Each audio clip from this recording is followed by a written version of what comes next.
எல்லாரும் நான் செத்துட்டேன்னு நினைச்சீங்கல்ல, ஆனா நான் சாகல. டேய் கார்த்தி, உன்னை பழி வாங்க எனக்கு இன்னொரு சான்ஸ் கிடைச்சிருக்கு. கண்டிப்பா நான் இதுல ஜெயிச்சு காட்டுவேன். என் கனவை அழிச்சு என் லைஃபே திசை மாத்திட்டான்.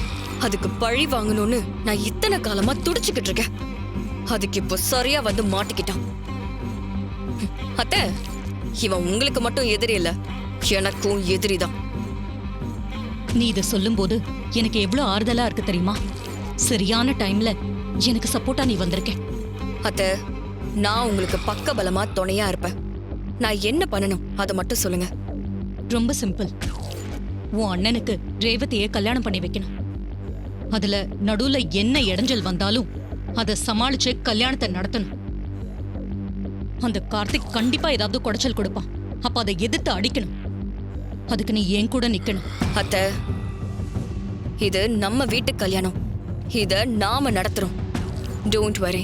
கல்யாணத்தை நடத்திட்டு அந்த கார்த்திய நிரந்தரமா இங்க இருந்து தூக்கி அடிக்கணும். அதுதான் எனக்கு வேணும். நீங்க ஒண்ணும் கவலைப்படாதீங்க அத்தை.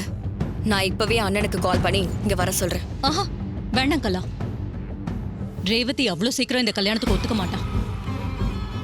அவ மனச கொஞ்சம் கொஞ்சமா மாத்திதான் இந்த கல்யாணத்துக்கு ஒத்துக்க வைக்கணும்.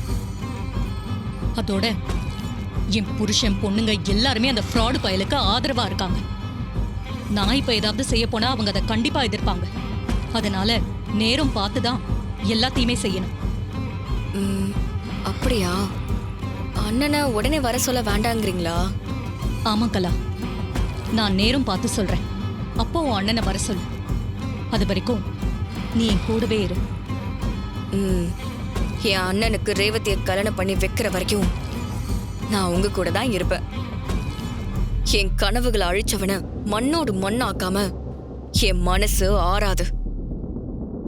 எனக்கு நடந்த எல்லாத்துக்குமா சேர்த்து அவனை நான் பழி வாங்கியே ஆகணும். உன் ஆசையெல்லாம் கண்டிப்பா நிறைவேறும்.